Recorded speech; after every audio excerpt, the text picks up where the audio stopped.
ladies and gentlemen, it's time yet again for the Actors Lounge podcast. 10-9-8-7-6-5-4-3-2. Fuck you, 2020. Hello, 2021. With you as always is your co-host Shane Nicholas, and as always, hey, it's Lamar Finesse. That's right. And Ed, you know what to do with the disclaimer. Yeah, actually, I'm just gonna let my friend Rusty fill in. Go ahead, Rusty, if you want to help us out. If you want to jump in there. You're under 18, get the hell out of here. It's the door right there. 18 and up. 18 and up, that's it. Get the fuck out. Alright, that's Relax, Rusty. Thank you. Thanks, okay, bye. Bye. Well, thank you, Rusty, for that. Psycho. I'm glad he didn't bring his gun this time. I know, it's so fucking country. We have an exciting episode. Good guy. Awesome guy. Yeah, we're catching up with you guys today. Oh my god. How was your New Year's? I didn't even ask you. What did you do on your New Year's? I worked, but I got off around 9, so that's not bad. That's not bad. So, yeah, I just went to my friend's house and we just played cards. And, yeah, that was about it. It was cute. I went to my buddy John's house. Well, I went to my buddy John's dad's house because he's got. Oh, excuse me, I got the damn hiccups. Fuck me. But his dad owns a house in Niles, I think, right off Robbins Avenue. Awesome, huge house. I mean, it is huge. I've seen it. Yeah. Okay. Yeah, you've been there. Yeah, that's right. So he's Ranch got. style, but Yeah. style. Well, no, he's got a basement, but then he's got a full-size pool, a giant pool. Big ass yard. Yeah, huge yard. He's got this he's got 3 kitchens. Yeah, one's in his house, another in his, right by his pool, because he's got like a little hut, you know, it's just all screens and stuff, and screen door, it's like the summer part. There's a full kitchen in there, and then there's a partial kitchen and a bathroom, along with a furnace and a hot water tank in the barn. So he's got this giant, huge barn where he can have like meetings because he owns local access for Trumbull and Mahoney counties. Oh, okay. Nice. Yeah, it's onlineptv.com. So if you guys are interested, I'm also on there. Me and Ed are on there. He and I did an interview with a local brewer, Modern Methods Brewery. So if you guys are interested, go to onlineptv.com. I'll put a link in the YouTube description for onlineptv.com where you guys can see the upcoming TV shows, locally broadcasted TV, commercials, whatever. It's got all local artists and TV producers or whatever that put stuff on there. There's advertisers on there too for local businesses. They're actually really, really cool. And if you like, they would appreciate a donation because he fronts it out of his own pocket. He pays for it out of his own pocket to keep local access. So go on to YouTube, definitely donate. I'll leave a link in the description for that. But while we were there, oh my god, my buddy John can fucking thrash on some guitar. He's a hell of a guitarist. I didn't even know that. Known this guy for like fucking 10 years. Right. I had no idea. Got secrets and shit. Yeah. But I guess he hasn't played since he was like in his 20s. You know, now he's pushing 40-ish. Yeah, like seriously, no joke. Yeah, well, him and his dad are both really good musicians. You know, his dad, before he bought his house, did whatever for his career. He was a musician. He was literally traveling as a musician. Him and his kids. Wow, that's so fucking cool. Yeah. So he's kind of off to his dad. So we did, karaoke. He did guitar and some singing, and I did drums. They have a little drum kit there, so I was playing a little drums. I'm not the best, but I can keep a decent little beat. Drank like crazy, obviously. Drank our faces off. Played some beer pong, and then fell asleep there because we didn't want to leave at like 2 in the morning. Yeah. On first day of 2001. So it's 5:30 in the morning. As soon as I pull out of the fucking driveway, head up the street, go down Robbins Avenue. Now about a half mile down the road, fucking cop car pulls behind me, follows me all the fucking way down Robbins Avenue. I mean, it was it felt like I was driving to Cleveland. Yeah. Like seriously. Stop. I swear to goodness. Yeah. We get to the light. I make a left. He goes straight. I'm like, fuck yeah, dude. Heart just comes right out of my stomach. Oh my god. You can breathe again. Oh yeah. I mean, I wasn't drunk, but I probably smelled like fucking alcohol and half a pack of cigarettes. Like I was fucked if he pulled me over. Probably still would have blown wrong. Well, I would have blown right and then wrong and then right again. Oh, that was my New Year's. It was a good time though. It was a good time. But back to the episode of episodes. And I wanted to talk about fucking awesome, super cool, Mighty Morphin. Y'all did in front of the TV with your little pretend morphers, Rangers, Power Rangers. Did I say that right? Mighty Morphin Power? Yeah. Yeah, I want to talk about Power Rangers because Netflix is taking them, taking them off Netflix. Yeah. Only a few series, like, some of the Christmas specials. Some of the Christmas specials will be on there, and the first 4 seasons, which is all Mighty Morphin. Oh, cool. Those will be on there, but other than that, I think they're all getting rid of them, except for like the newest one.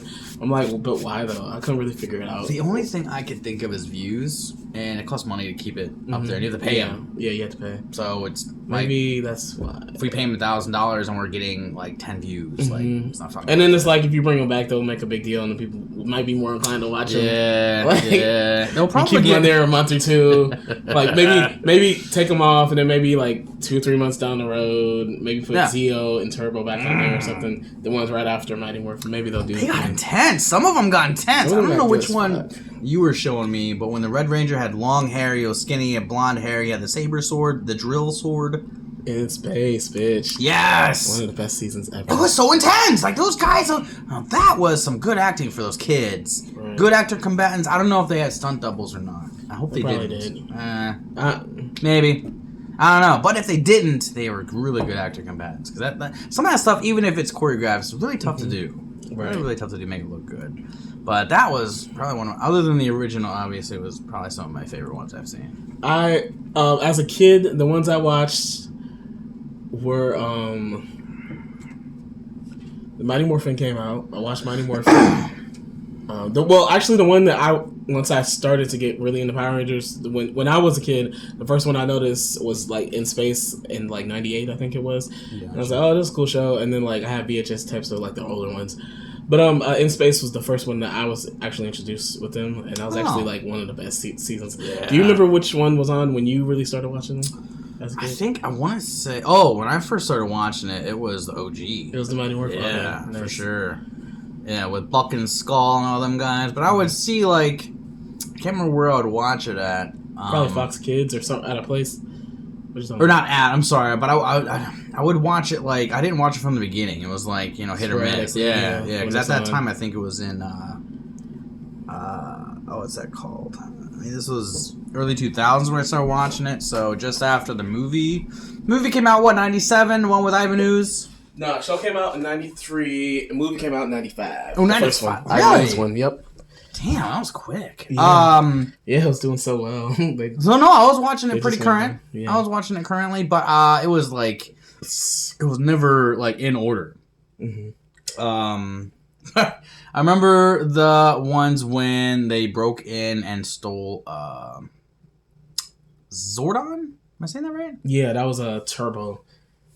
Was he sure that was Turbo? Yeah, they no, because it was with Zach, and because they were like, "Oh, come on, guys, Zordon, who's in trouble?" They stole Zordon. What do you mean? I don't know if they kidnapped Zordon or if they, he was in trouble. He was like injured or something. He was like weak. You talking about Zordon was injured? His body? Yeah. Oh, the movie? Right, not the movie. It was in the TV show. Like, guys, come on, Zordon needs help, and they're like, "Oh no." Like that episode. Oh, okay. Yeah, I can't remember what they did to Zordon, but like, guys, Billy, come on, you gotta help us. But Billy was like... Billy, poor Billy. Was like, poor fucking Billy, man. Never got a fucking break. You know what? I watched something where he said he only missed one day, and he was really sick, and that's the only episode he ever missed of filming for him. And I was like, it might have been like right before that day, like because his energy was low. So like, yeah. Like, but okay, I will say for that first season, we'll talk about just Mighty Morphin for a while. That first season was like 60 freaking episodes. Holy shit! And I think for most of that, they planned the first 40. It was gonna be, which is still crazy for a kid. Yeah. Show.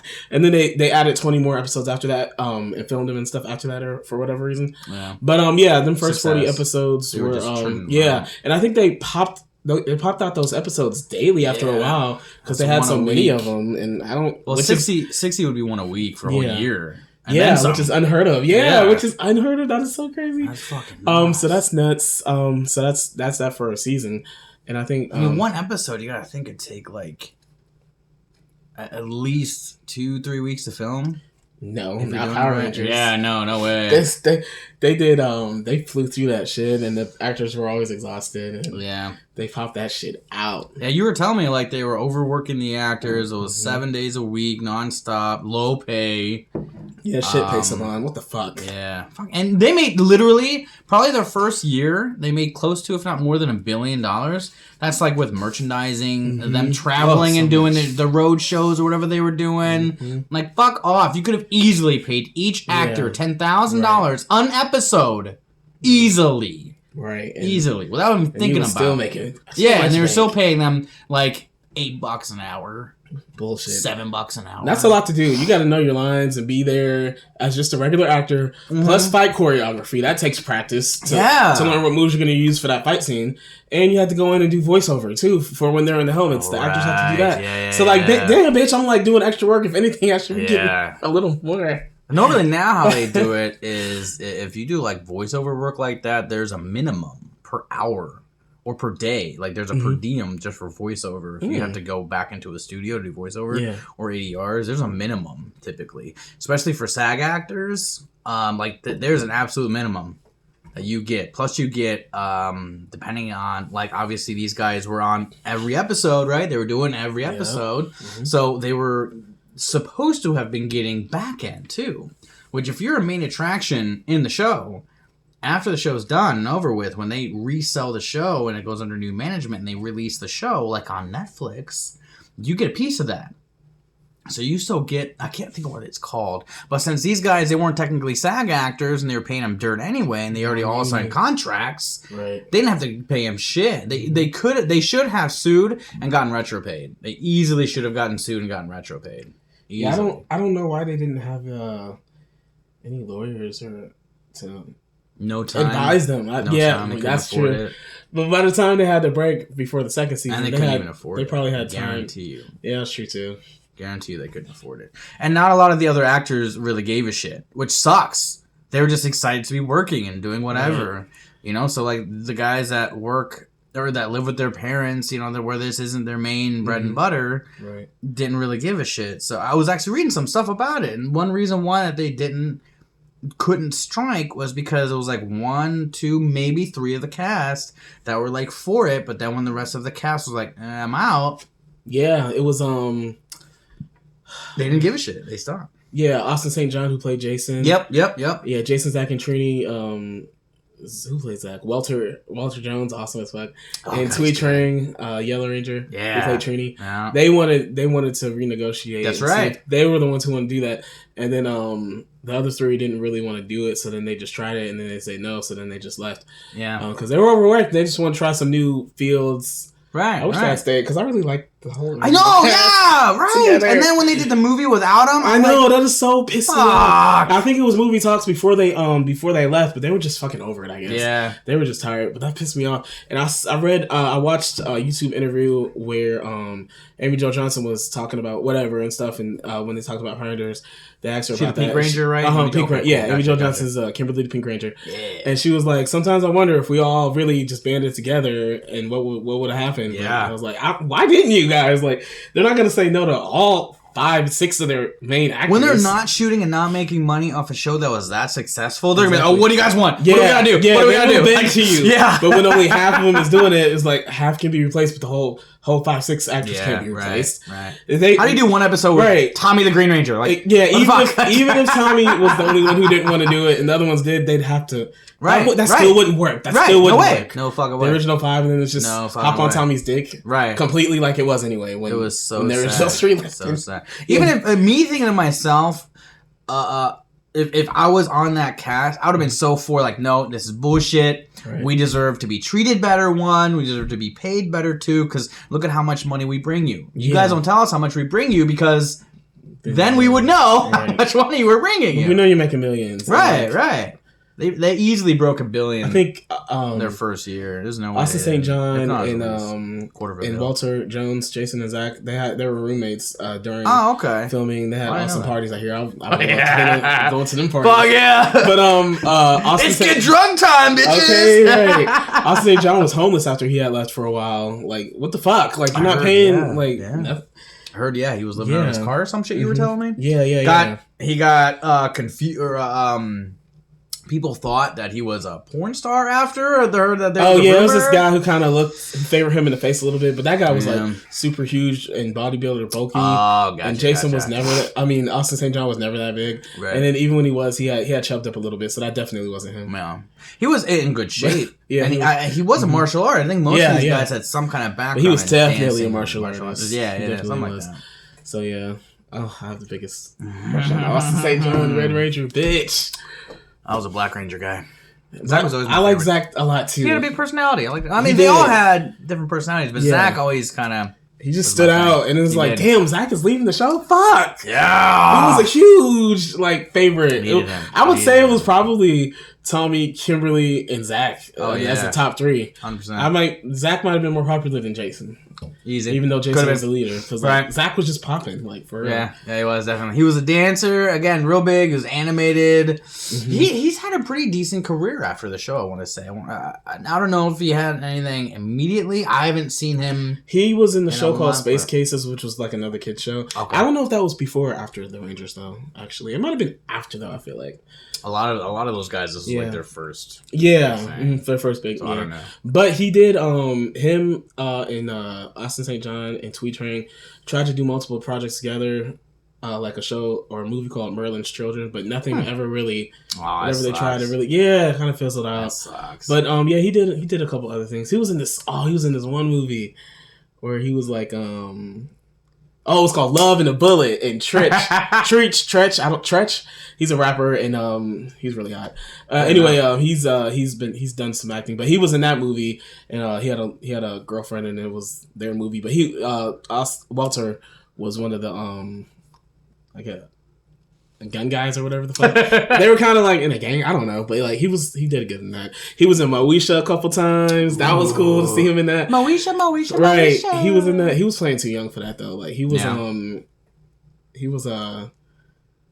I think he was playing high school or something. I'm like, no, you're totally Zach? Yeah, he was still. Well, he was in high school in Power Rangers. Yeah, but when he was on Moesha, that was late 90s, not early 90s. When he was I see what you're saying. I was like, why did they make him do that? Why is he friends with a high school kid? Or at least he was friends with a high school kid. I was like, that don't really seem right. But anyway, he was on there. Who else was on there? Let me say right quick. Aisha. No, not Aisha. Tanya. The girl who played Tanya in Zio. She was on a handful of episodes on Moesha season 5, I think, and the guy who played TJ, Selwyn Ward, can't forget that name, Selwyn. But anyway, he was in. I didn't forget that fucking name. He was in Turbo and In Space, and he was on Moesha for one episode, and one quick Moesha. Little scene. That was a good show. It was a bomb ass show, but I just want to shout that out for the Moesha actors right quick because that was cool. Nice. That was a good I light up when I see them, and then actually the girl who played. You get excited. You're like, okay, cool, right? The girl who played not just Power Ranger actors. Karen Ashley, who played Aisha, was on one quick episode of The Parkers too, which is a spinoff of Moesha. So that's cool. That's some trivia for you. But what else were we talking about? Did you have any favorite characters other than Zach? Ooh, from any of the seasons or anything? Trying to think. Buck and Skull were always so cool. Oh, the smoothie shop owner. Yeah, Ernie. He was so cool. Ernie was cool. Yeah, loved Ernie. He was cool. Yeah, he doesn't know how to run a fucking business, but he was cool. Why are you giving so many kids juice? Right. All right, you gotta sell that shit. A juice bar, juice bar. Yeah. That's what they called it, right? Or what? Yeah, I think it was called the juice bar. I don't know if that was the name of it. Angel Grove Gym. Yeah. I don't know what the fuck it was called, but it was juice bar. But that was really so. Obviously, I loved when Lord Zed came in. Mm-hmm. Always loved Lord Zed, and a weird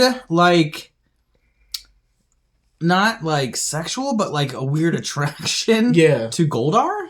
Oh, I don't know why. I just thought he was kind of a cool, badass. Masculine, masculine stuff. If he had a more of a human face and still had the wings, I might be more interested. You know what I mean? Right. But just his voice, I like. Lord Zed could probably get it. I don't know why, but it's kind of weird. The Freddy, everything except the face is all Freddy Krueger. But I might, some skin. I might, if he shows it to me, and it looks right. All right, I'm good. Right. He remember you heard about some parents wanting him off the show or because he was too scary when he first came on there. I did not. Yeah, he was first on there, and maybe it was on the news or something. Sure, yeah, okay, maybe. Because first you had Rita, she's like a witch and whatever. Yeah, she doesn't, not too threatening, but he looks fucking threatening, and he loses his temper and shit. Yeah, he is. His voice is deep as fuck. He's intimidating. Yeah, and he has no fucking skin and shit. Looks like he's in some BDS clothes or something. He looks like he came out of a dungeon. Yeah, looks like he's friends with fucking Hellraiser or some shit. Looks like Hellraiser just ripped off his skin. Yeah. When he was in the sex dungeon, and he's still walking around. Just, because he did look kind of scary. Yeah, kids will get the fuck over it. He looked like one of Hellraiser's Hellraisers. He probably scared your little 4 or 5 year olds who don't even comprehend Power Rangers. Anyways, you got to be a little bit older, like 6, 7, 8. After that outrage, they were like so full force, like putting more Lord Zed in the fucking show. Like if he's bringing this much attention to us, man, fucking more. We want more. Right? No, they toned him down a little bit. He he got stupider. He wasn't as threatening. And then they brought Rita back. She left in season. Then they started at the working beginning. together, Right. In the middle of season 2, they brought her back. And now, how did they do Rita Repulsa? Because when they originally Rita Repulsa was in the show, the Sentai show, Ju-Ranger, that's what it's called. It's pronounced. But they did her. They brought the Sentai footage, from China, Japan, Japanese footage. Yeah, is it Japanese? I think it's Japanese footage. I think it's. I don't remember. Asian. Yeah, I don't remember. Yeah. Anyway, they paid for the rights for that, and they brought it over here, and they used it, and they would use Barbara Goodson is her name actually, who voiceovers for Rita for all those years, and when they were done using the footage for Rita, when she left and she's with Lord Zed, she's interacting with her. A different woman dressed up as Rita and played as the new Rita. She said she got a new makeover or makeover. Okay. Some magical makeover. So that's why she looks a little different. But anyway, the Barbara Goodson still Barbara Goodson still voiced her because that was an annoying, iconic voice. That was annoying. That's interesting. Yeah, so they had the actress play her and speak as her, and then they had Barbara voiceover. Yeah, that's cool. Yeah, I didn't know that. I think Barbara said the actress, the physical actress, was a little salty about it. Oh, really? They're like, oh well, if that's Rita's voice, that's fucking Rita's voice. Nobody can really mimic that, and I mean, you gotta be consistent. Yeah, you gotta be consistent. She already looks a little different because I think that woman, who replaced the American Rita, I think she was like Latina or something, so she didn't look super Asian, even though she kind of looked a lot like her. But still, just subtle differences. So you're right. You don't want to change too much. Might as well keep the voice. You got to keep the voice. The voice is going to be 100% different. Right. There's no way she's going to sound like Rita. Yeah, no way. You already lost Jason Zacchantrini. You already got a new villain. Right. And you bring Rita in. No, you have to keep that. Come on, dude. Give me a fucking break. She's just so mean for no reason. I didn't know that. That's cool. They did the same thing with Darth Vader. The guy that actually originally played the voice of Darth Vader. Which is interesting. Them and the cast didn't like his voice. The whole cast, the director, did not like his voice. They said that the original actor, because they still obviously kept the actor of Darth Vader, but they had Roy Jones Jr., is it? No, not Roy Jones Jr. That's a fucking boxer.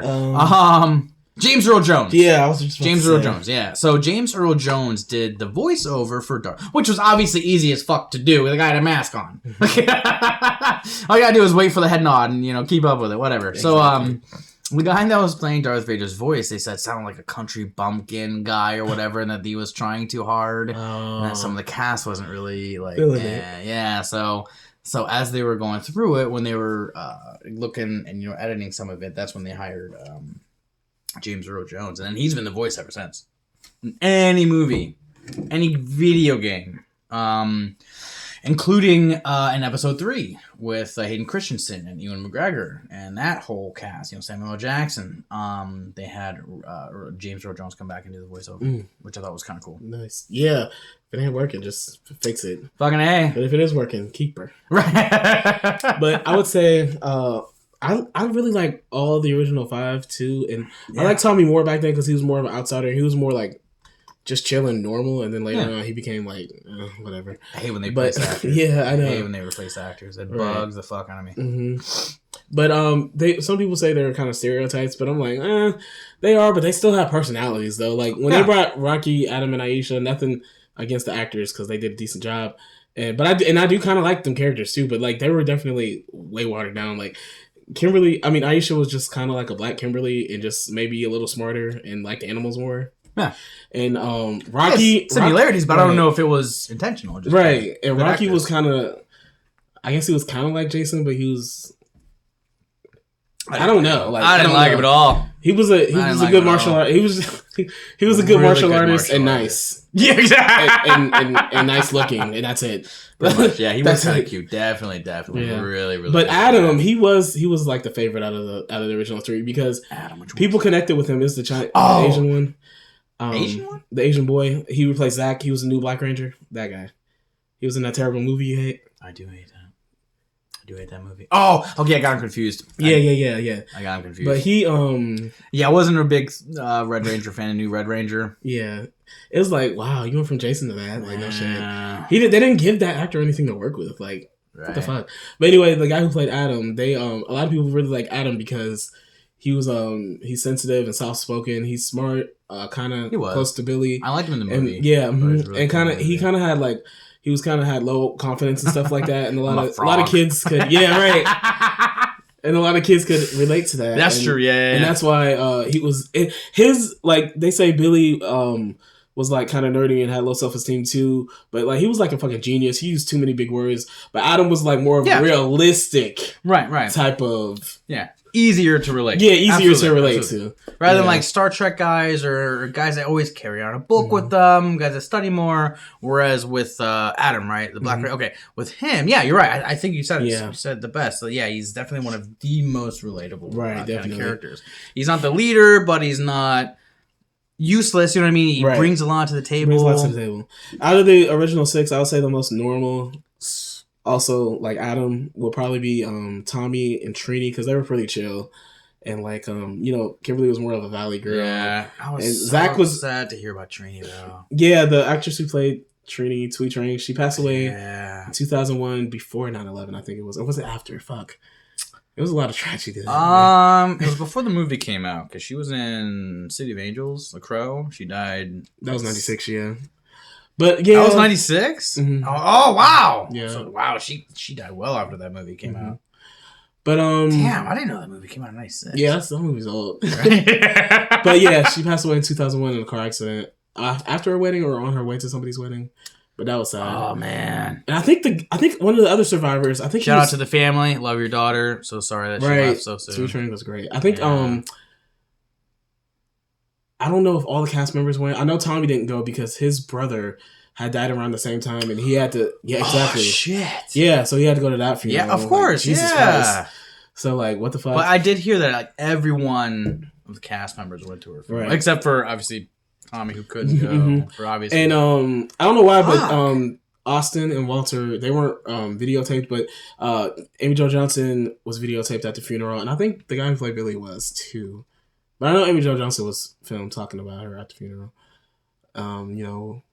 But yeah, that was really sad. She was really sweet. And and she was starting to make huge strides as an actress. I don't know if that's true because she did that the Crow Cities of Angels. Didn't do that well, but she was making really good strides within the industry because the scene on the stairs where she fights the girl was her idea, and she even choreographed it and helped direct it. Right. So they could see that not only was she creative, the screamer sticks. Yeah. It was a staff, and then she broke it. Yeah, I can't remember what it was, but she did. That was all her. So in the scene, for those of you that have seen The Crow City of Angels, which was a sequel to The Crow with Brandon Lee, it was supposed to be a trilogy. Mm-hmm. They're going to make 3 movies of it, all starring Brandon Lee, and it was going to be an incredible, thoroughbred style trilogy. Like it was going to be like Matrix, fucking Lord of the Rings style fucking trilogy. Oh, shit. Okay. They were going to start taking more from the comics, really dive deeper into the characters. And it was going to basically be a trilogy like Punisher meets like some kind of fantasy horror like Marvel thing or whatever. Yeah. I'm just kidding. I don't know what that was, but I agree. Whatever it was, I like it. But it was going to be an incredible trilogy. It was seriously going to be one of the best franchises that would have came out. But unfortunately, Brandon Lee died on set due to an accident with props, which is shitty, but what are you going to do? All right. Because of that scene, though, they now have more stringent focus on firearms on set, which you should always be, Should even if always it's a been prop that, gun. yeah. Yeah. I mean, it's common sense. Should be empty, on safety, at least. So they were trying to save some money in the budget. Rather than using guns specifically for film, they were using real guns and blanks, which is good for the camera, it's good for the sound, but still very, very dangerous. It's very, very, very, very dangerous. So what they didn't do was check the gun, and a real bullet got put into the gun, and Brandon Lee got shot and he died. So now moving forward to, and again, was that in the sequel though that she was in? No, this was just in the original. Oh, So okay. The Crow with Brandon Lee was the scene that. So they shot all of Brandon Lee's main storyline first, and then they went back to do dream sequences that they were going to chop up and add later. While they were doing one of the dream sequences, which was like an exhibition, they were showing what happened to Brandon Lee to make him the Crow, was that he came home and noticed that the door was broken open, and as he comes in, he gets a knife to the gut, right? And then he gets lifted up and shot in the chest. Well, during that scene, when they were actually shooting it with Brandon Lee, one of the actors shot him as he was told to, right? That's how they choreographed it. That's how they practiced it. Just like any actor would do. You know, you practice, you do it, whatever, everyone wins. Well, when he did that, the gun he used wasn't checked and had a real bullet in it, and he shot and killed Brandon Lee. There was rumors about like a bad prop or whatever, but no, they didn't do whatever right because of it. He got killed. So the next film was a sequel, but it was a sequel with a new Crow. So rather than using the same Crow, they had to use a new Crow. So they had to develop a new character and explain the rise of a new Crow. His so son and shit. Yeah. Then comes the new cast, and what's her real name? Twee. Twee? Really? What's her real full name? Thuy Trang. Thuy Trang. That's a cool name. Thuy Trang. So Thuy Trang comes in and plays one of the antagonists, like one of the badasses. Like she is so fucking cool. She plays like a witch-esque character. So she gets to do like spells, and she has like these really cool. She didn't do no spells in that movie. I'm thinking. She's a badass. What? Are you still talking about the Crow? Yeah. City of Angels. No, she's just fighting. So she was kind of like a savant, kind of whatever character. She had some kind of thing with her that made her like understand the power of the Crow or whatever. Fuck, maybe actually. she had something about her that was very relative to a similar character in the previous film.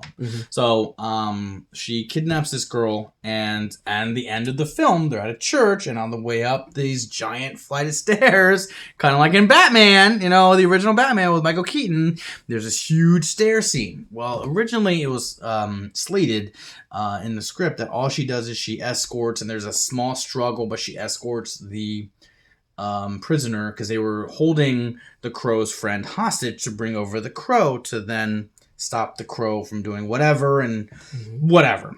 However you play that.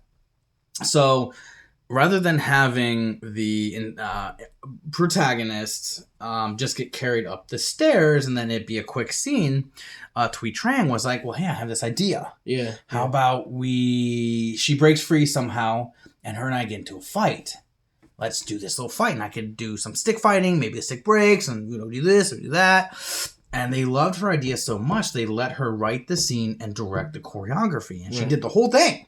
The whole thing from beginning to end, with the exception of obviously, like they had a cinematographer come, they had the director come and help stage the filming of it. But she did everything else. She's like, here's my stage, here's my weapons, here's what I want to do. And they're like, yeah, do it. Yeah, here. Write it down, give it to me.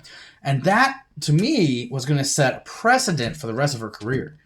Easily. People would have been like, oh, hey, I love working with Thuy Trang. She's a great martial artist. She's a good actress. She comes with ideas. She can direct. You know, so that for me, that would have... Yeah, she did Spy Hard after that. She played a manicurist. Oh, cool. Wow. Yeah. What the fuck? Something like that. And then, like, that was about it. She didn't really do anything. I think that sucks. Yeah, I don't think she was focusing on acting anymore after that. She was going when she got the role for Trini. She was still in school and stuff. She didn't know she wanted this to be like a career or whatever. So she was just doing it. Fair enough. But the guy who played Austin St. John, he only went on the audition for a Dare, so he wasn't even like Hollywood bound. My gosh! Yeah, one of his friends dared him to do it, so he just went and he like what lost rock scissors paper and then had to go fucking audition. Yeah, that's nuts. The guy who played Billy, lost a bet. David Yost. I don't know his background and how he got in acting. He was a gymnast though, obviously. And I didn't know that. Yeah, mm-hmm. He is in shape though. Like throughout the whole series, he's always been totally like shredded and everything. Yeah, but Austin St. John, right? Austin St. John. I'm sorry, no. Welcher Jones and Amy Jo Johnson were definitely trying to be actors, and you could tell because like they were definitely the stronger of the cast. Yeah, definitely. And they've done stuff afterwards that's notable, and that's like respectable. So like they had the biggest careers actually out of the original five. I would say, yeah. Actually, out of the whole Mighty Morphin cast, they probably had the biggest careers, as far as the Rangers, at least. Which one's the Blue Ranger? What's his name? His name's David Yost. David Yost, yeah, he did some directing. Okay. No, I was talking about Zach and Kimberly. Oh, gotcha. They had probably the best two careers. Yeah, definitely.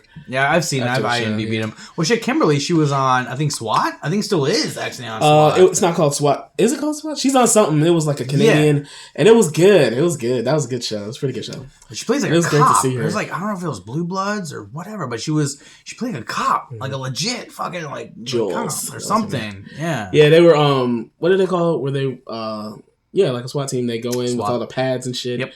And it was that, and it was a pretty decent show. I think I had 4 seasons. I think Veronica Mars' dad was in that. I think he was the lead in that. Oh, okay. Mm-hmm. Yeah, that was a good show. Yes, you're right. I had to think about it. Yeah. Yes, you're right. I've seen him in it. She was on a show called Wildfire in like the late 2000s. She did that. She did Lifetime movie, 2 Lifetime movies, Killing Mr. Griffin with Mario Lopez. Oh yeah, I love Mario Lopez. She's the thing about Killing Mr. Griffin. Is Mario Lopez gay? No. Okay. She played a gay guy, right? Probably. Good. No, he did. He did. What show? It was a movie. What was it? Played a movie about a swimmer who was gay. Oh, Greg Louganis. Yeah. Greg Weekanus. Shut up. But I like him. I read his autobiography. I have it. But awesome movie. I bet it was awesome. I need to look that up and see if it's like he was good in it, dude. He was good in it. Yeah, and that body was good too, I bet. Mm-hmm. But yeah, she was in that with him. And the thing about that movie was she only has Amy Jo Johnson in Killing Mr. Griffin. She only has one friend. She's unpopular, and they have this teacher, Mr. Griffin. He was like kind of an asshole to like everybody, and then these popular friends befriend her. And I don't know how she's like not very popular. I don't know how she's a loser and she's hot. But anyway, these popular kids befriend her, and they eventually set up a plan to kill Mr. Griffin, and like she lured him, and like she got in trouble for that. But anyway, she was also in another TV movie. What was it called? Oh yeah. Oh fuck. It was this one. I forget what it's called, but she's a teenage aspiring gymnast and wants to go to the Olympics and stuff. She develops an eating disorder. Yeah. Oh, I know who that is. That was so good. I've seen that. Yeah. I think I've seen it. That movie was her. That was her. Oh my god. Yeah, that was really good. Oh, she was Wendy Malick was her mother in that. Okay. Wendy Malick's great from Hot in Cleveland. So just to preface this, the only reason why I know all these because I used to watch Lifetime all the fucking time. Mm-hmm. That and whatever. That and BET was my fucking go-to. Yeah. They had some of the best shit, man. When I was a kid, it was that, BET, and fucking Cartoon Network. That was like my fucking go-to. Right. I swear to goodness. I did see her in that. Yeah, oh my god. That was probably one of her best performances in anything. Really was. Ever. She really I literally I remember her so well in that. I don't know why, like it didn't hit me till right now. Yeah, that was her. She was so fucking good. She was good in that. She was fun. I remember the scene when she was standing in front of the mirror, and she was like, I have fat thighs and big legs and broad shoulder, whatever. Right. And then the doctor looks at her and goes, "Hey, no."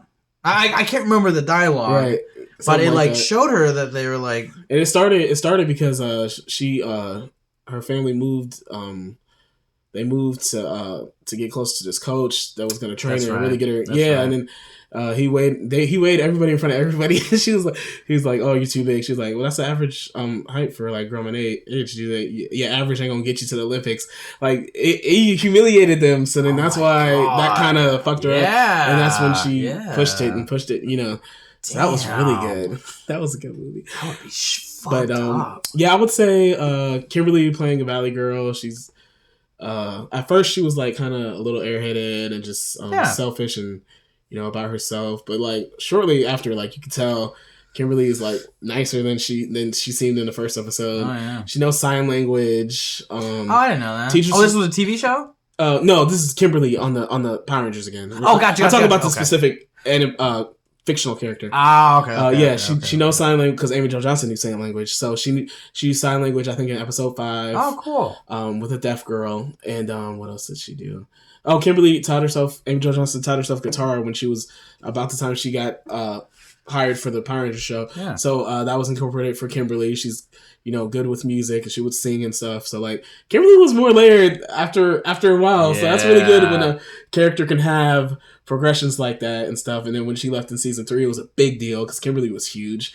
Yeah. Because like what happened when the reason why Amy Jo Johnson left, she basically wanted to leave the show and have another career in other things, TVs and movies. It's just time to move on. It was season 3, and I told you, the long hours, they was tired. Yeah. She did a movie with them, and she was like, okay, so she talked to the producers, and they're like, okay, well, we can write you out of the show since you gave us a notice. Unlike the other guys, they just had to leave. But they didn't like have an exit. They were just like, I think they just fired him on the spot for asking for more money. I don't know if that's true or not. Yeah. But they fucking definitely left because those actors, the voiceovers for when they're in their suits were different actors. And they reused stock footage for them, but I never saw like the transition from like them on an episode to them off an episode. After this, I'll show you real quick. Yeah, shady as fuck. But anyway, I'm in. Yes, this is gonna be crazy. But you can tell something's off. You're like, okay. But we couldn't as kids. We ain't no shit. Yeah, right? Yeah. 8-year-olds. Where's the Black Ranger? Oh, okay. Right. Actually, but it is noticeable. Like, why is just Tommy, Kimberly, and Billy just hanging out? I was always real big on that. All the whites only here. Like, they're only hanging out, and you only see the other ones when they're in the suits. So they just filmed the episode around, Oh my god! For like maybe like up to 10 episodes until they got the new Rangers. Shady as fuck. But anyway, yeah, she left the show when she told the producer she wanted to leave the show. I don't know who exactly was in charge, but he was like, okay, we'll write you out the show. We'll give you an arc. And I think that arc was about 9 episodes leading up to her leave. So that was really nice. And they brought in the new actress to replace her. She had enough time to be a non-Ranger. So that warms people up. Yeah, definitely.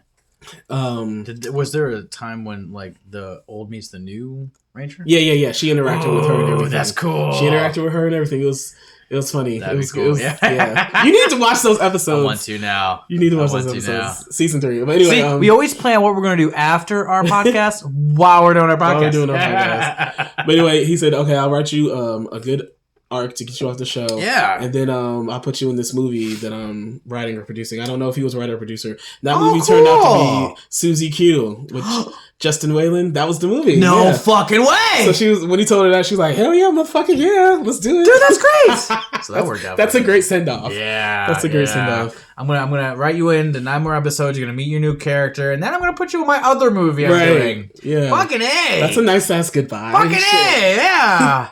Here's like what your Severance basically is another movie. Right. I'll take it. Exposure, movie on paycheck. Disney Channel maybe I think it was fucking A. or whatever. But that's a hookup. That's a paycheck. Fucking yeah. So yeah, right. And exposure, bitch. Yeah. There's no social media back then, so it was all TV. So it was all TV. All fucking TV. So that was a pretty good hookup. That's why she left, just to pursue other things. Nobody wants to be on Power Rangers for like fucking 9 years straight. No shade, but on any show, kind of really. Yeah. But anyway, so that was Kimberly. Zach, like you said, he was big, full of life. He also, I like Zach because they gave him a little bit to work with. Like he had a fear of spiders, so he wasn't perfect. Everyone's afraid of fucking spiders. Right. He had a crush on this girl Angela, and she would always turn him down. So that humanized him. She gave him a kiss once and went out with him once or twice. Why would they not give one of the fucking sexiest men on the fucking show a goddamn break? Right. But he was always chasing Angela. She'd always tell him no because I think I've seen this sometimes when they would say it on the show sometimes like the girls would say like I remember Kimberly and Trinity, they were talking to this girl and they were like, so do you any boys at school that you like? And then she was like, ew, boys are gross. And she was like, well yeah, never make it too easy for them. They said something like that one time. Or she was like building a sandcastle. He was like, yeah, let's make the sandcastle bigger so he really has a challenge. Like don't they were saying bitches don't give it away too fast, which was like kind of funny. That's a one time before Kimberly said yes to Tommy about going on a date, she just pretended like to think about it. He was like, come on, Kimberly. He was like, come on, what are you gonna say? And she was like, yeah, I didn't want to make it too easy for you. I'll go. Like they really did that shit. Funny. That's hysterical. Have some values. They're trying to some sex values and shit. Don't they? Cool. cheek to it in Power Rangers movie with Ivan Ooze that they're kind of dating him and Kimberly. Aren't they actually on a date? They are. I think they are together, but I feel like they really don't talk about it too much. But they're on a date and they kiss and they hang out together and they do go on dates. Yeah. Okay. They're together, but they never really say like that's my girlfriend Kimberly. It's still like a PG show, yeah. So it's like always winked. It's always it's always cheeked. It's always like hinted. It's always hinted. Right. But now which I've noticed. I remember watching it. I remember the scenes like where the hints are like, yeah, they're about to go in the back of their wagon and trick each other off, right? Kind of thing. So that's Zach and Trini. Trini is soft spoken, very smart. She's not as smart as Billy, but she's very smart. When Billy was first on the show, he would like use all those big fucking words, and then Trini would like translate it for him. So that's why they had their little friendship. One of the reasons why they had that also would have been like a cute on-screen couple. Yeah. Like, Trini kind of works with everybody. Yeah, she's very mindful. With everybody except for Tommy. She kind of works with Jason because she's a big martial artist like him. She kind of works with Zach too a little bit too because they kind of have chemistry. She works with Billy because they're both really smart and always hanging out together anyway. Yeah. Kind of works with Kimberly because they are a little touchy sometimes, more affectionate. Not even in the gay way. Girls are just like that with each other sometimes anyways. Yeah. But actually probably the least with her because like Kimberly's more of a valley girl and Trini I was like, actually, I want to see the backstory. Like, how did y'all even become friends? Did y'all have, like, a school project or something y'all had to do? And you're like, okay, this bitch ain't so bad. Like, why would Trini really want to even hang out with Kimberly? I don't know. No shade, but, like why specifically this bitch? But I do like how they show their friendship. Mm-hmm. It's like when you see, like, two of the Rangers together and just chilling, talking, and whatever. I kind of like seeing stuff like that. They all interact with each other, Yeah. I like to see stuff like that, like how... Rather than them as a group, because they work together, essentially. It's kind of their job in the show, to be Rangers. But to see them, like, outside of that, just one-on-one, to see how they relate to each other. I've always liked seeing stuff like that, like how the characters are friends or how they relate to each other or whatever. Mm-hmm. I really liked how they made it. Yeah, I think so, too. Because I remember it. So, like, I thought, good directing overall, I think, throughout all the shows.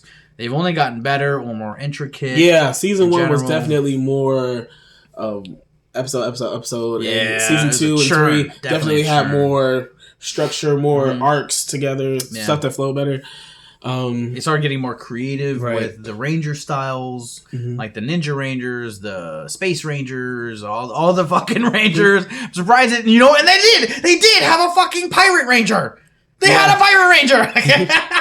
They had fucking everything Ranger. Didn't they have like Animal Rangers? Oh, well, shit, the fucking movie. Yeah. Went into animals. The guy was a fucking frog. Third set of, fuck's sake. Right. Yeah, they went from dinosaurs to mythical creatures. That's right. Dinosaurs, Mastodon, Pterodactyl, Triceratops, Saber-tooth tiger. Yeah. And Tyrannosaurus and Dragonzord, which is not even dinosaur. I couldn't even... He knows all of them. He knows all of their fucking names. All of their fucking... And then for the new Zords... Dinosaurs. For the new Zords, it was a lion, which is a real animal, but... It was lion... Tiger. No. Lion, fire... Wolf. I know one was a wolf. No, stop. That's third season. Let me just say. It was a lion, firebird, unicorn for Billy. What? Trini had the griffin, and then Jason had the... Red Dragon, yeah. They gave Billy a fucking unicorn? I know, it's the gayest thing ever. Well, because he originally was a wolf. In the film, they gave him the wolf. That's the third season in the film. They gave him the wolf in that. This is season 2 when he just had the ones that I just mentioned, So he went from a unicorn to a wolf. Oh, okay. See, I didn't know they did that. For the Zords. I didn't know they did that. Gotcha. I did not know they did that. Yeah. Oh, yeah, you're right. You just say dinosaurs, mythical, and then the more realistic. Regular animals now. Holy fucking shit. Right. That's hysterical. Right. Billy got a unicorn. And then for those... He had no fair shake. Right. For those ones, they had the frog. That's hysterical. The frog, the crane. That's right. The... Frog, crane, wolf, bear, ape, and then falcon was for Tommy. Yeah, that's right. So those are cool. I like those. Yeah, those are pretty really. Cool. I honestly, I with the exception of the mystical creatures, I didn't know that Billy had a unicorn. I can't get over that. Zords, can't get fucking over that. And I don't know how in Zord form, I don't know how the fuck a unicorn and a fucking griffin look the same. The fuck. They really do. Close. Yeah, they look the same Well, as now, Zord form. did his unicorn have wings? No. Okay, yeah, then it's... It didn't even look like a unicorn. Oh, they just called it that. That's funny. That's hysterical. Because the blue and the yellow ones, the unicorn and the griffin, they looked a lot the same because they were like the legs. But when they were just sorry, don't worry. I gotta get some new lights for those. I need to put them on my list. But yeah. So that's the Zords, and also about Trini. She would translate for Billy. Yep. And she was just she was big into environmentalism. Okay, I think I do remember that. Mm-hmm. I think her and I think Kimberly helped her. Yeah, with one project. Okay, yeah, that's right. But that's like really important to her. Mind over matter, which is cool. Scene. Yeah, it really because they're all about recycling and shit. But like that's something Trini's super into though. And history, I think they're like live action fucking Planet Heroes, Planeteers. What the fuck? And her favorite class is history because she respects history and likes to learn about different cultures. Trini. Trini still. Gotcha. And she likes doll collecting and volleyball. Those are her hobbies. So, holy shit! I'm really glad we talked about this fucking episode. Jesus Christ! Yeah, Jason, I always knew like you love Power Rangers, but like holy shit, man, I can't get anything past you. Yeah, I like all those guys, and I mean, shit. I think that's everybody. When was the first? All right, so it started 1993. 93. And then they're still making Power Rangers. Yeah, they were. I mean, the movie came out. Mm-hmm. We in a minute we'll talk about the most recent movie, but so when was the most recent series that like ended? Oh, I don't know. It's probably Mega Steel or some shit. Okay. I don't watch any of the new ones. I just reminisce on the ones that I watched as a kid. Right. That's all I do. I'll tell you. Shit, 15 years of fucking Rangers, man. They had more. It's more than 15 years, bro. If they started. Well, I'm talking about the ones that like. Oh, okay, yeah. Okay, here goes. I'll tell you all the ones that I know from in order. I know Power Rangers, Mighty Morphin Power Rangers, 3 seasons. Zeo, well, Mighty Morphin Power Rangers 3 seasons. Mighty Morphin Alien Rangers is a 10-episode short thing to get them into Zeo. It's like a gotcha. Oh, that's when they were little kid, when they morphed into little kids because of Lord Zed or whatever he did something. They morphed into little kids and they had to get the Zeo crystal. And then once they did that, it was a whole thing. It was a whole thing. And then after they did that, Zeo became technically the third series, I guess. Gotcha. And then 4th series was Turbo, which was kind of like laughably bad. Really? And Turbo sounded cool. Yeah, but it's about fucking cars. Like we went from all these awesome animals to cars and shit. They went to shapes. They went from animals to shapes. But that series was still good, and their powers were still good. But then they went to cars for Turbo, and the writing just got bad. Gotcha. And all the cast it went to churn, right? They were just trying to churn. All the other cast members, except for Zordon and Alpha, left. All the kids left. They had graduated, so then they got a whole new cast. Which is the kids who were on In Space, but they were still on Turbo. Yeah. That's how they got introduced. They became the Turbo Power Rangers. And then In Space, which was one of the best ones ever. And then Lost Galaxy, Lightspeed Rescue, which Lightspeed Rescue was okay. I wasn't in love with that. Yeah. And then Time Force. And then after Time Force, I think I stopped watching for some reason. I probably was going through puberty and didn't give a fuck anymore. I've seen Time Force. Time Force was kind of cool. Not much of it. But they had a cartoon one, didn't they? A cartoon Power Ranger? Or like an animated one? It might have been a short or something. They never had an animated show. I'm wrong. I'm thinking of something else. I'm definitely... You know what? I'm thinking of the Transformers Animorphs. That's what I'm thinking of. I'm like, they have an Animorphs animated? They fucking had, Transformers Animorphs. They were animals. Yeah, it was Transformers spinoff. Well, not really a spin-off, but it was like a different type of Transformers that were fucking animals or whatever. Such bullshit. I don't fucking remember. But, all right. Gotta talk about... Because I fucking loved it, dude. I fucking loved it. We'll talk about the movie, and then we'll talk about our favorite actual seasons and which cast were the most fuckable. So stay tuned. Ooh. Talk about this awesome movie, though. You want to talk about this movie? Oh, first, now, I'm sure you could name the actors, and I'm actually a little behind on who it was. I haven't thought about it in a while. I should have at least watched the movie or IMDb'd it, but oh my god. Goldar's in it. Elizabeth Banks, who fucking plays Rita Repulsa. Yeah. Oh my god, like... Alright, so to preface this, Elizabeth Banks has very quickly became one of my favorite fucking actresses. She's hardworking, she's intense, she understands the business end of it. And the reason why I say that is because she went from doing like Zack and Miri make a fucking porno. That's a great movie though. Awesome movie. I loved it. Awesome fucking movie. But it's just one of those movies where it doesn't show her dexterity. You know what I mean? It's just one of those comedies where it's like, dicks, fart, whatever. You know what I mean? You smoke weed, whatever, you dick around. Not that she was great in it. Because one reason why she was good in Zack and Miri Make a Porno was because you see this turn with her, her character. What I mean by turn is like when you go from what you see, the blank slate in the film to what she creates later, which is awesome. And then you come back to her in a movie with Russell Crowe, dude. Oh my goodness. Still, like, one of my favorite fucking movies is... And Russell Crowe's one of my favorite actors. I think he's beyond brilliant. Yes. He was actually up for the role of Wolverine. Oh, I heard. Kind of glad he didn't take it. He didn't take it because of, like... Gladiator? No, not Gladiator. Wolverine. No. Gladiator he won an Oscar for. Yes, he was in Gladiator, yeah. Oh, but he got his nod in that movie. So, he did... for another role, right? Scheduling conflicts. I don't know what movie it was though. So with Wolverine, Russell Crowe, I don't know if Russell Crowe was offered it, but he was offered like maybe a chance to audition or something like that. They were in talks, right? Like they are in talks with like typically when they're in talks, it means that they're in talks with like this, that, and this actor. Well, Russell Crowe saw a potential 5-6 movie film, lost interest. Yeah. Russell Crowe kind of likes to hit and, I don't think Russell Crowe's ever done like a franchise. So doesn't really want to go in. Yeah. Some people like that because it's very, very consistent. They can do films in between. They'll let them do some TV spots.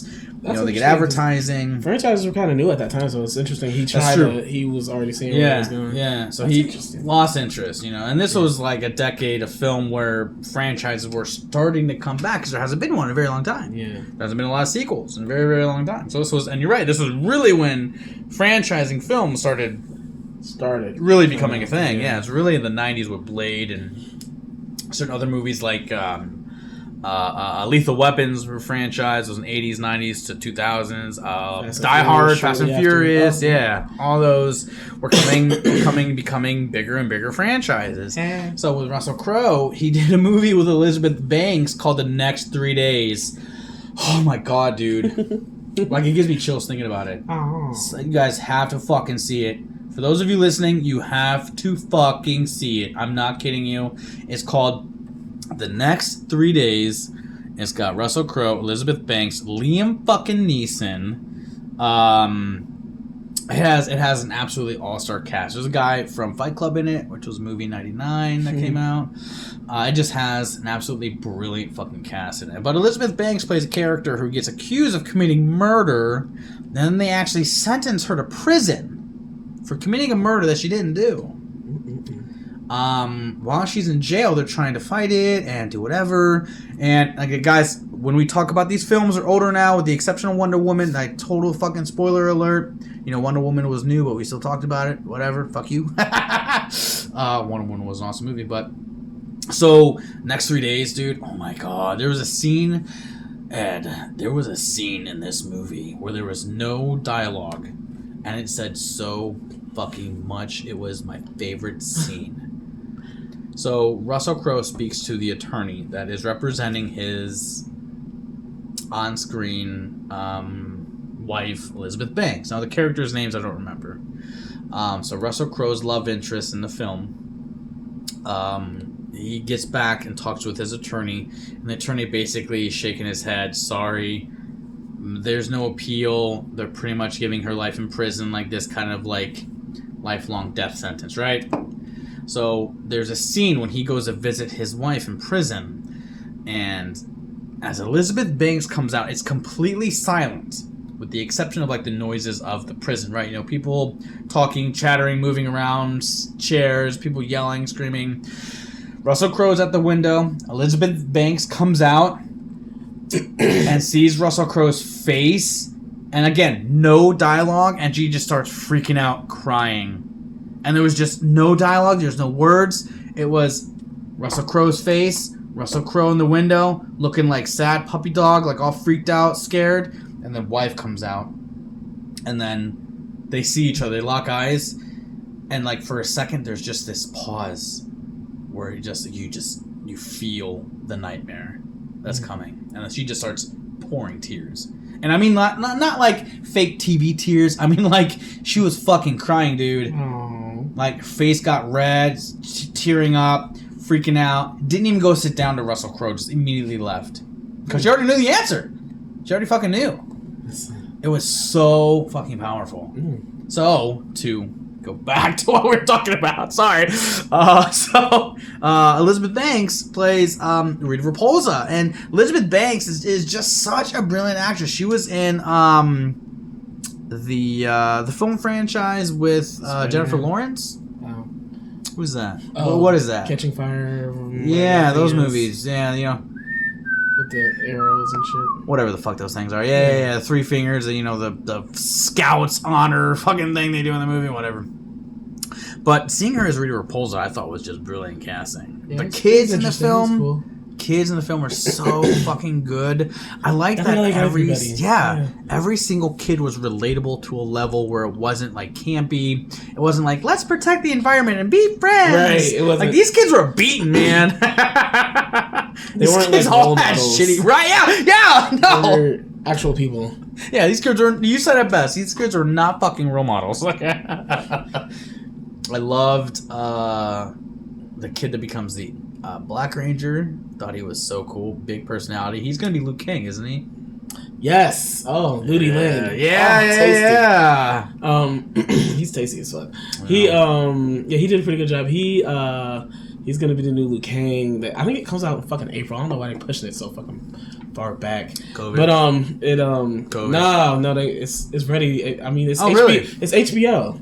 It's HBO. Oh, it's gotcha. Gonna be put on HBO. HBO. Okay. Yeah. Okay. Yeah, I don't know that. It's gonna be That's put. weird. I think it's gonna be on HBO and theaters, but like I don't know what's the reason for them to push it back even more. Well, in April there's probably going to be more available seating, so you can sell more tickets. Shit, but I'm watching on HBO. Fuck the seats. But yeah, he's gonna be the new Liu Kang. That's gonna be interesting. What's the name of the movie? Mortal Kombat. Oh, it's just regular Mortal Kombat. I think it might just be regular Mortal Kombat. Is it rated R? Please tell me it's rated R. It is rated R. They're gonna actually do fatalities. They're gonna do fatalities. It's gonna, yeah. Thank you, Deadpool. I'm so excited. Yeah, really. Yeah. Thank you, Deadpool, for finally telling the world what rated R movies can fucking do. When What we done like. right. What people fucking pay money to see. Fuck these kids. Just to preface, did Rusty tell you? Shit. Just to preface what the difference is between a rated R movie and the rated PG-13 movie is the amount of times they go to the Oscars. 9 times out of 10, 90% of films that go to the Oscars are rated R films. 90%. 85 to 90% of films that are at the Oscars are rated R. So imagine that. So yeah, I'm excited about Mortal Kombat. But Power Rangers movie, the new one, oh my god, what was your favorite scene? You've seen it a couple times. My favorite scene. I saw it 3 times. I'm not gonna lie, I saw it 3 times. Maybe 4. I probably saw it 2 or 3 times. I'm gonna say like the first time I saw it, I liked it, but the more I watched it, I didn't care for it as much. Really? That's fair. Yeah, I don't know. It was still a good time the first time though. It was cool. It was worth watching definitely. It's just not in my collection. I'm just saying. Gotcha. Yeah, but it's going in mine for sure. I fucking loved everything about that film. You don't love it that much. It's been out for 3 years. It ain't in your collection yet. It's been 3 Black Fridays, bro. You could have snatched it up for $4. That's true. Yeah, I don't really have. So I haven't really had a lot of room to update my thing here, my DVD collection. But it's in my mental collection. Fuck you, your Tasmanian Devil keychain. My favorite scene. Nicholas. I don't know. Maybe anything with Billy. He was really good. I loved him. He's such a good actor. It was interesting that they chose to kill him and they brought him back. Zordon can just do that or what? Like, so they did that with the Green Ranger. Remember that? They brought him back as the White Ranger because he died. No, the Billy, the fucking in the TV show. Yeah, but in the movie, that character died. Right. He fucking died. Well, now he didn't lose his powers. The guy lost his powers on the show. He was alive and shit, but he lost his Green Ranger powers, and that's why they gave him the White Ranger powers. Oh, that makes more sense. Okay. Yeah, this guy, the guy in the movie, the guy who played Billy, he was. Remember they were at the pier, and Rita murdered him. Oh yeah, they drowned his ass. Yeah, he was fucking dead. Oh, that's right. Yeah, he was actually dead, and then Zordon brought him back to life. I forget how he did it. I'm like, you can only do that once, or like. Right. I don't know. How many times can we do this? Because that was fucking fun. I liked that they had powers. even when they weren't morphed. That was interesting. Yeah. Love that. Now, obviously, with the morphers, they were more stronger. They're more dexterous. I love how they did the suits. They were like exoskeletons. Yeah, a little alienish too. Yeah, which was really fucking sweet. Reminded me of In Space a little bit. They kind of stole a scene from The Matrix a little bit when they were jumping over that pier. Over the cliffs? Over the cliffs, excuse me. Yeah, over the cliffs when they were like, come on, let's do it. Let's go. Just don't think about it. Just jump. Yeah, like, fuck you. Right from The Matrix, dude. Like, how they say that in The Matrix? I gotta rewatch those. I haven't rewatched those. He says clear your mind. They say just do it. Okay. Thing. So it's similar. What reminded you of that? Definitely. Because they were, because I don't think everyone made it over. I think one of them almost didn't make it over. So it's kind of like Trini or Billy. One of them I want to say fell, but didn't get hurt. Yeah, they survived. Or he didn't make it all the way, like he was on the cliff and they helped him up. I just don't remember. It's been a while since I've seen it, but all around, like everything about that movie was, for me, it was a great opener. Do you think it was irresponsible when they were in the car and they were trying to beat that train? Oh, that was nuts! Why the fuck they do that? And then they woke up alive and shit. And nobody was murdered. That was so weird. Okay. And they're at home and they didn't even know how they went home. Yeah, they didn't even wake up in the destruction of the vehicle or anything. Yeah, they made it seem like at first I liked the directing of it, but it was really confusing. Yeah, really that was confusing. But before that moment, it was interesting. Yeah, it was hot. Really fucking interesting. It was like, did that scene happen? Did they dream that? And then they're all in school the next day and they're talking about it and they're like, how do we get home? Like, even they were confused. Like, how they survived that. Scenes. But yeah, only the three were there because Trini and Zach weren't there in the school talking to them about that in the cafeteria. That's right. They only had one bulk. It was like one bully. It wasn't two of them. That was weird. That was an interesting choice, too. I was like, what the fuck? He was a ginger. You guys making gingers look bad again, Hollywood. That's funny. But yeah, I don't know why I was the only one bully. That's strange. That was kind of strange. Isn't that how they met? Oh no, they met with Bulk and Skull. Mm-hmm. In the first. Bulk and Skull were always there in the first. Yeah. Bulk and Skull. I think it was just kind of. I think. Money. I don't remember if they even had those guys like Bulk and Skull in the movie. They only had that one ginger guy. He was the bully. That's right. Yeah. Generic school bully. I think they only had like 2 school scenes. Yeah. And they were in detention and shit too. I thought I read in the IMDb that there was a Bulk and Skull, but I don't remember. Maybe his name was Skull Bulk or Bulk Maybe Skull. I don't yeah, he wasn't when they were bothering Billy. When he was bothering Billy, it was only one bully bothering Billy. Yeah, that's true. Fair enough. Yeah, but they cheeked at the end to a Green Ranger coming because he had the green jacket.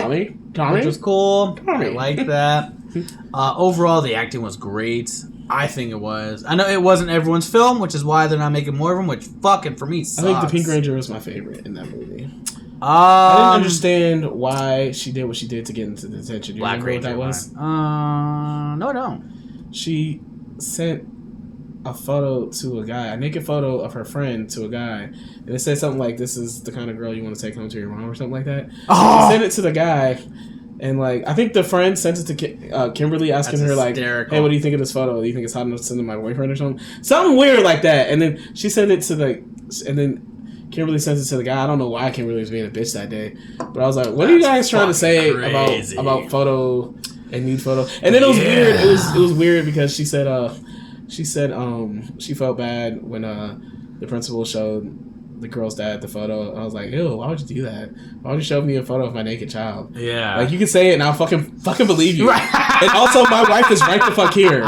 Okay, if it's a naked picture of my son, I'll look at it so she doesn't have to. But no, I'm not gonna look at a naked picture of my daughter just so I know you're telling the truth. When my wife is right the fuck here, no. Yeah, that's embarrassing. I think it was a wife there. That's embarrassing as fuck. But yeah, I'm gonna believe you either way. Like, seriously. Like, you gotta think, like, how would parents, like, deal with that? Like, would you be... So, it could go two different ways. Like, would you be mad at your kid? Yes, you'd be mad that they would do that. But at the same time, it's like... They're children. I mean, do you want to, like, potentially... Stunt? Mess with how they think of themselves sexually? Right. Because it really would do that. If you yell at someone, like... Yeah. For that, they digress sexually. And then when they find someone that finds them sexual... They're gonna be whores.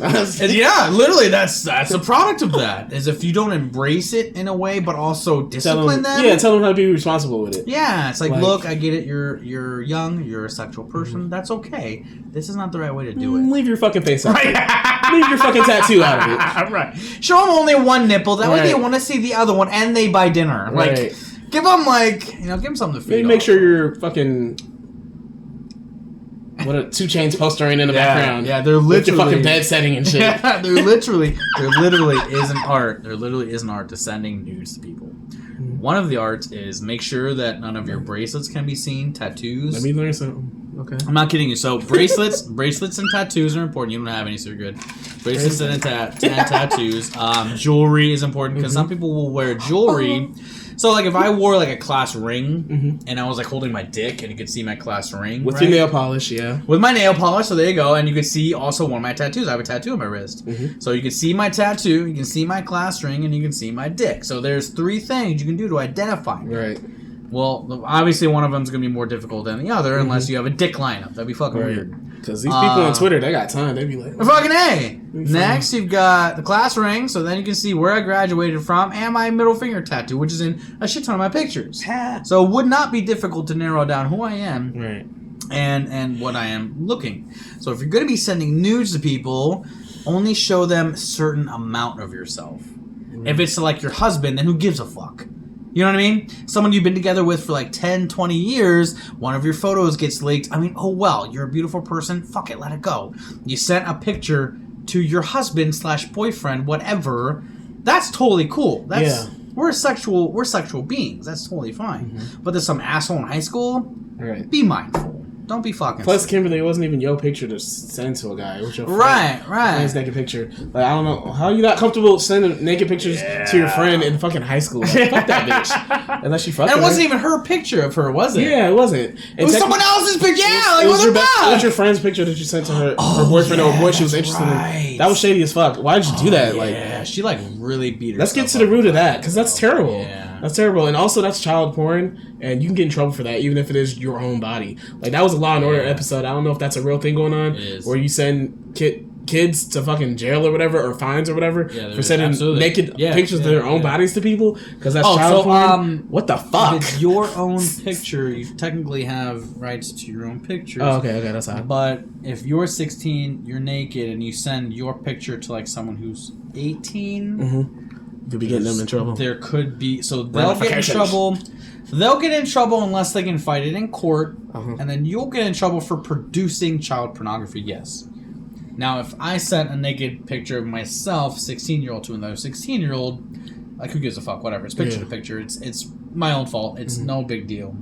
But yeah, so here's the thing. So Tekashi 6ix9ine, the rapper... His fucking weird ass. Yeah. So here's what happened with Tekashi 6ix9ine. Bitch ass bitch. No respect to you, bitch. Fuck you. Go ahead. So, alright. If you were in his situation, you easily would have turned code on every single one of those guys. He maybe didn't know everything that was going on, but he knew something, and then he knew enough to get himself out of trouble. I'm sorry, I don't think he's a rat. I think he's a guy that wanted to be famous, and he tried to attention whore. Yeah. Nothing wrong with that. It's not illegal. It's also not illegal to be a gang member as long as you're not doing anything illegal. He was doing illegal. He was trying to get 2 people hits on like 2 different rappers. I forget their names right now, but he tried to do that shit. It didn't work. Oh yeah, he did some shit. But the other things, other than that, I guess it's not illegal. It's shady and shitty, but totally, like it's totally shady. But totally shady. He was illegal with his shit. Totally shady as fuck. Absolutely. So Tekashi 6ix9ine was doing a music video for something he was doing. Some girls were hanging out with them. They invited the girls up. Some of the guys were having sex with the girls. One of the girls ended up being 13. Oh my god. 13? Jesus Christ. Tekashi 6ix9ine was 18 at the time. Tekashi 6ix9ine records it and puts it on his Instagram. That's what I was doing at 18. The fuck? Now again, Tekashi 6ix9ine, like you said, attention whore. He was just looking for attention. His entire life was being an influencer of the extreme and a rapper. That was his only job. That's all he ever did. So he had an after party. Some girl had... Now, where the fuck is this 13-year-old girl's mom? Okay. That boggles my fucking mind. If I was a fucking parent and I had a 13-year-old girl, I'm gonna know where the fuck she is. How do you even get on set without like a permission slip or whatever the fuck? So he was doing it independently. He was doing it independently. So he didn't have like a producer, anyone like checking IDs and shit. Oh, that's stupid. It was all he was an influencer at the time. Yeah. So he was doing it all through Instagram and YouTube and whatever else. So it was all independent. So he would have people come out. Safety measures, bitch. Damn. Yeah. But he's not a sensible person, so. Yeah, he was also 17, 18 years old. Right. So by the time he went to court, obviously he was 18, so he got charged. He spent some time in jail. Mm-hmm. I mean, obviously he spent some time in fucking jail. Yeah. But at the same time, like, him watching other people have sex with a girl that he didn't have sex with and he just recorded it. I mean, what are you gonna do? Right. You know, not that it was right. I'm not saying it was right or wrong, but understand the situation. Like, but what else about these Rangers movies? Oh, I'm sorry. I didn't mean to go off on this thing about it, but so I think MVP. I think the MVP goes to Billy. He was a standout. He was my favorite. He was great. Mine was the Black Ranger. They didn't even give him much, but you liked what he did. Didn't, but yeah, he was so cool. I liked that he was like kind of an asshole, but not like an asshole. He was just like very straightforward, you would really be friends funny. with him, yeah. That would be my dude. That'd be my drinking buddy. That would be my fucking dude. For sure. You would really. In general, the entire cast was brilliant. What I loved about them is that they all had a weakness. Mm-hmm. Billy couldn't say no. Billy was also just weak. He wasn't a strong person. I have Asperger's and Billy, whatever. Whatever he would say. Whatever it was. One of the girls was kind of two-faced. And Kimberly? She fucked over her friend. Yeah. Yeah, Kimberly. Yeah. What's his name? Had a big heart, but didn't know how to show emotions. And was homeless. Oh no, Zach. Yeah. His mom was sick or something too. That's right. Was he homeless? He lived in a trailer, right? He lived in a trailer, but the trailer was like in some kind of weird dump. It looked vacant. It looked like I don't remember. He was squatting. Maybe I'm wrong. Yeah. But his mother was sick. Shut up.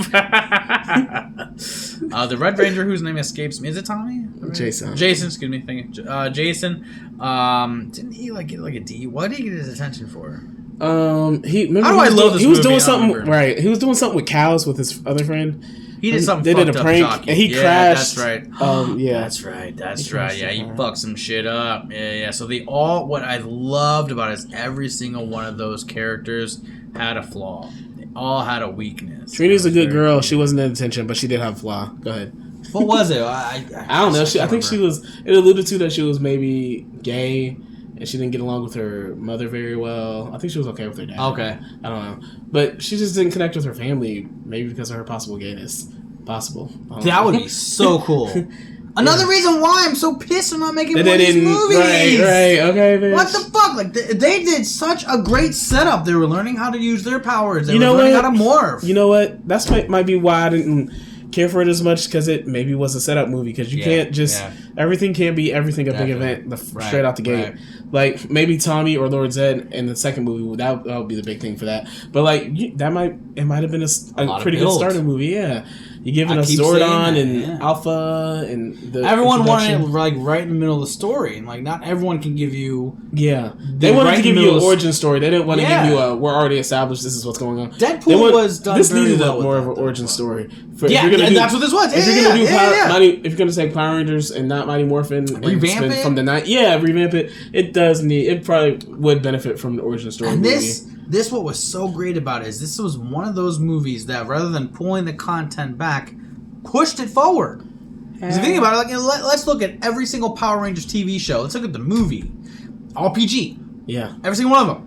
All PG. This was PG-13. It was pushing content. It was pushing ideas. It was pushing story. It was adding elements that weren't for the younger audiences anymore. Which that got me. That 100%. That fucking got me. That pulled me into it. And I loved like all the TV shows and fucking. God damn it! Ivan Ooze was so cool. Ivan Ooze was the fucking shit. He was so that was animated. My dude. Yeah. He was so acting. He was acting, and like the other. He was fucking Ivan Ooze. He was so hysterical. He was funny. He had a great sense of humor. He was a good leader. He had everything on screen. And this movie, the newest movie, did all of that for me. It followed the same trend that the rest of it, with the exception, obviously, Turbo. I agree with that. I don't think it was all that great, but. It hit every single thing. It hit every single thing that I loved about Power Rangers. It pushed ideas. Yeah. It was campy as fuck. The movie I don't think was too particularly campy. It had a great Americanized sense of humor to it. I loved. Do you remember when Elizabeth Banks was, what is a Krispy Kreme? I thought we were talking about Ivan. Yeah. I don't know this movie. I'm sorry. Yeah, I think the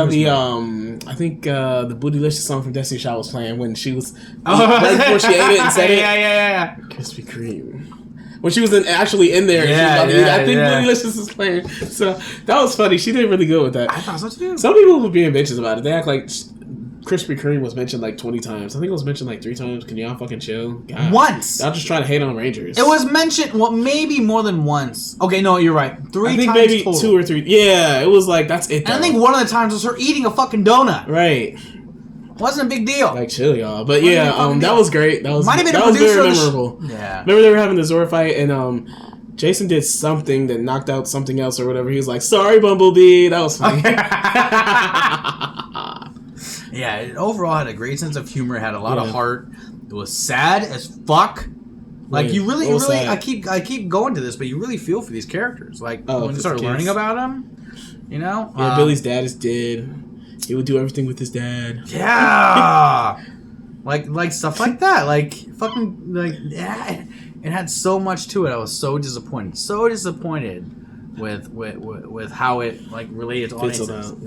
Yeah, I don't think it should have done that. I think Hasbro bought the rights. I think they're gonna do another one, but with different actors and stuff. Because those actors were like already in their late 20s and stuff when they got cast. But you know what? They could be adult Power Rangers. They could just change it if they wanted to, but they don't want to do that. I think everybody's over it.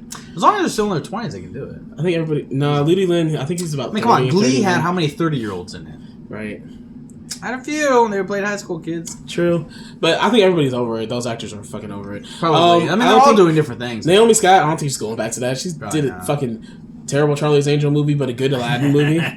So she's doing. Oh, things. That's right. See, all those. Naomi Scott's playing all the hot, iconic '90s all those characters. Actors got pulled into good fucking films, man. All those actors got pulled into good films. Yeah, I don't know about Becky G. I think she's more of a singer. I don't think she really does. Oh, maybe, yeah, sure. Who played Trini? I don't think she... Okay, gotcha. And that's not even Trini Kwan. That's Trini Tahada or something. Because, like, that's not Trini Kwan. And that Zach is not... Well, it could be Zach Taylor. But it's definitely an Asian Zach. It's not a black Zach. Yeah, who the fuck knows? But yeah, they just mixed it up a little bit, which I thought was interesting. I'm like, okay, sure. Why not? Yeah. I mean, it's contemporized. Yeah. So it doesn't have to be... Yeah, plus nobody wants... Yeah, it's good to have new life. Bryan Cranston, who Billy Cranston was kind of named after, by the way, who now plays Zordon. Am I saying that right, Zordon? Yeah. Was a former Ranger. Yes. No, he wasn't a Ranger. Yes, he was. He was a monster. No, he was a former Ranger. Who? Bryan Cranston? Bryan Cranston, who plays Zordon. Zordon himself in this movie was a former Ranger. Oh wait, in the movie, his character was a yes. Oh, okay. Sorry. I'm sorry. So Billy Cranston was named after Bryan Cranston. Yeah. And Bryan Cranston, when on the Mighty Morphin Power Rangers show, he played a few monsters in that. Oh, so it was kind of like a homecoming, a little bit. Got you. I thought you were saying that. Sorry. No. In the film. Yeah, in the beginning. Yeah. He was red. Yep, he was which I liked that Zordon becomes the leader of the new Power Rangers, and he himself was a Ranger.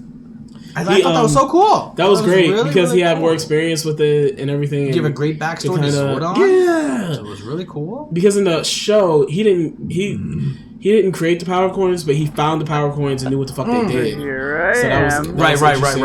That's right. Came across them. Yeah. They talked about the power coins. They gave them a backstory. Dude, loved it. So well done. It was pretty fun. I know, right? Like, oh man, I was so. That's why I just can't. Yeah, and I didn't like love it like you, but I did. Sure, I did like it enough, and I did want to see a sequel, and I was waiting for a sequel announcement, but no, they had more. They had an announcement that they were gonna for the sequel that they were thinking about having Tommy in there, but gender bending it. Oh, okay. And I was like, I don't know if I want a girl Tommy because like Tommy's like one of the most.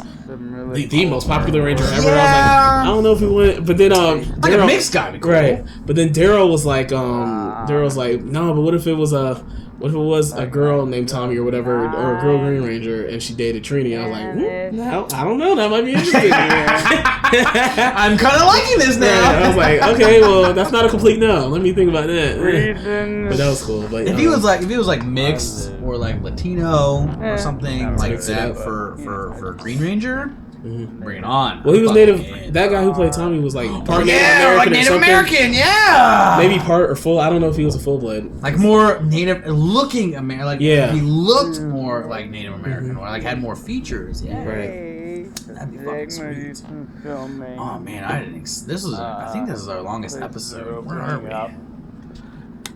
can't I even see. want to film. Hour 23 minutes. You want to talk a little more? Yeah, I can always talk with you. Favorite season? Favorite You have any season. favorite seasons of the ones that you've seen of Power Rangers? Community.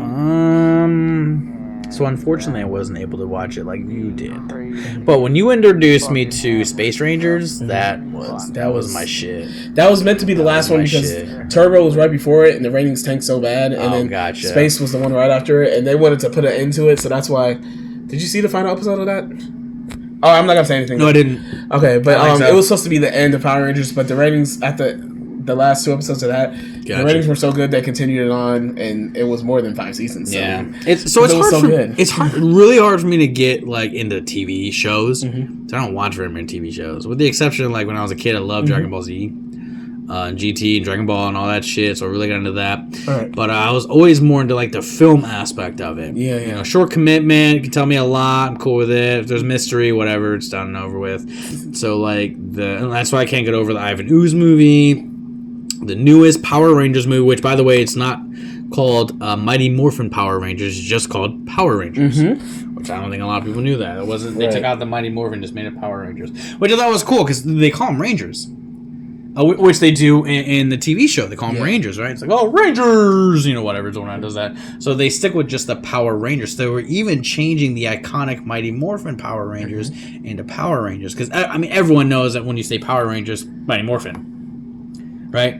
This one it might have just been Morphin Power Rangers. Like, take out the Mighty. They're just regular Morphin Power Rangers. Whatever. I would say my... but the films were absolutely my favorite. Films are definitely my favorite. Well, how would you rank the films? So... I know how you would rank them. Damn. Okay, how would I rank them? You would rank the newest one, 2017, then Mighty Morphin, and then Turbo, because Turbo was kind of trash. Yeah, I rank them the same I really way. would. I really would. I love when they push that content. I love the story. Yeah, you hit it right in the head. But for the shows, right in the head. For the shows, my top 3 definitely In Space, bitch. That was everything. That was so cool. And then I'll say like Mighty Morphin. Yeah. Yep. And then I would say maybe. I don't know. But Time Force. I would say Time Force actually. I see some Time Force. Time Force had some good stuff. Time Force I could dig. I dig Time Force. But for the hottest seasons, for like the hottest cast, oh my god. I'm not gonna rank these, but I'm gonna say In Space. Okay. I would say Time Force because those had some hot guys on it. I would say Samurai from like a few years ago. Which one was the one with the 2 Red Rangers? One was black and one was white, I think. Am I saying that right? Their skin was black and white. No, they were black. There was a black guy who was a Red Ranger. Okay, that was. Am I right on that? Yeah. That was In Space. Or Turbo. Oh, was it? Okay. Because I remember some of those. They had a few. They weren't bad. Black guys. Yeah, you weren't kidding. They had like 3 or 4 Black Red Rangers. Yeah. But he was the first. TJ. He was hot. He was really hot. That was In Space. Yeah. In Space was hot as fuck. Yeah. They really just went for looks. They only went for looks in Turbo. Like, you're good looking, you can read, fucking do it. They knew how to do the fights though. Yeah. Except for maybe Ashley, the Yellow Ranger in that season. She kind of seemed whatever. I mean, she was pretty. She was like really pretty, but like she wasn't very. She didn't seem like a fucking ranger. She didn't seem like a ranger's girlfriend. No shade. I'm not gonna lie. Like the cheerleader or whatever. That's had a fight. She never fought a monster by herself. I don't think. But anyway, I would say In Space, Power Rangers Samurai. That was sexy ass cast. That's when I think they went for looks because that one was like maybe 2015 really or some shit. And I watched a couple episodes just because the cast was hot and just see what Power Rangers was up to. But I don't watch anything. See, they went just for looks and the show fucking sucked. That's what they almost did that in the original. They had Walter Jones said they had like 3 different casts, 3 different sets for the cast. For the cast of Power Rangers, and he said it was them who were more like dancers or martial artists and gymnasts and stuff. And then he said it was this other one that was like a 90210-esque modelly looking one, and he was like they went with the more fighters one like their team. And I was like, that's good because you can get good looks anywhere. Power Rangers should be more about like what they did. At the time with the more martial arts and some of them weren't really actors like that, but they just worked their way up. It's a kids show. Yeah, the kids will be fine. There's a great jump off point. Right? Yeah, kids aren't going to be like, I wasn't convinced with your character. Right. Like, no, that's not believable. no, no fucking 8-year-old's gonna say that shit. Like, they don't give a shit. They just want to pretend to morph and be these Rangers, man. And I would say Mighty Morphin is a pretty fucking hot cast too. The first and second season, whatever, they were pretty hot. And they got rid of my homie Zach and Tommy, or not Tommy. Tommy. His name is Tommy. His real name is Tommy. Oh, Tommy was the Green Ranger. Green White. Well, his real name is Thomas, though, right? Or Tommy? Yeah, it's something. Thomas St. James? Am I saying that Jason right? David Frank is his real name. Jason David Frank is the Tommy character. Right, but who is the Red Ranger? Austin St. John. Oh, why is there a Tommy? Why did I think his name was Tommy? I don't know. Doesn't matter. I was wrong. Austin, excuse me. David Red Yost, Ranger, Black David Ranger? Yost plays Billy. Right. Even David Yost. Like, if I was a top, that would be my twink. Yeah, he a gymnast, so you know he can do some things. Yeah. Flexible and shit. And David Yost, in general, is a very, very handsome guy. Yeah, to this fucking day. Yeah. He gets it. Fucking A! Oh like, God. from neck down, dude, he still looks like he's 20. Take this check, bitch. No, I would like to meet him, though. And not in the creepy sexual way. Right. Just as a fan. Yeah. I mean, if you let me, see it. Let us know what your type is. So we can transform ourselves into that. Just change our David Yost, please tell us. We want to know. Yeah. But Billy was always hot, especially in season 2 where he started showing his body more. It's like, Billy, what the fuck? Take them overalls off, boy. Don't know why he didn't do that shit sooner. Because they didn't want him to. He was supposed to be a nerd. They didn't want him to. Oh, yeah. Trini was gorgeous. Definitely. Kimberly was gorgeous. Yeah. Kimberly got even better. Kimberly, for me, was just, cute. She was cute, but she definitely had... Very pretty. She had a little bit of a tan sometimes. She had a petite little thin body. California. It was nice. It was a nice little body. Yeah. And Trini was a little, thinner and taller. Yep. And with the long, dark hair, she was hot. She always had the bangs. Trini was gorgeous. I had a crush on Trini because all the other boys were talking about Kimberly. I was like, I like Trini more because she was one of my first crushes, even though I'm gay. But Trini was. Oh my god! Excuse me. I remember liking Trini. Yeah, and plus she was really just sweet and smart, and she wasn't all up in it like Kimberly was sometimes. She's very malleable. She was kind of right. Yeah, she had a lot going on. I dug her. But I think that's all 5 of the 6. Adam was he was cute pie. He was cute. I mean, I never really. Which one was Adam? The second Black Ranger. Oh yeah, he's a nice looking fella, I guess. And Rocky was a nice looking guy too. When you make a shitty film and you think it's awesome, I fucking hate you. And Karen Ashley was really hot too. I can't get over it. I can't do it, Ed. Karen Ashley, she was hot, and Karen Ashley, she plays girl with dreads. Yeah, braids. They were braids. They Aisha, the Yellow Ranger, and she was hot. I feel like her and Kimberly could have shared clothes and shit, but Aisha was maybe a little bit. They thicker. were exactly the same size. Yeah, and they were petite and little. Yeah, too, yeah. And in season 3, Kimberly's mom, because that was a little bit of a story arc Kimberly had. Okay. Her parents got divorced somewhere along the line. I don't know, but in season 3, her mom was gonna marry this artist who's I think it was French. Anyway, they moved to France. They were gonna plan on moving to France. So Kimberly was like, "Can I not?"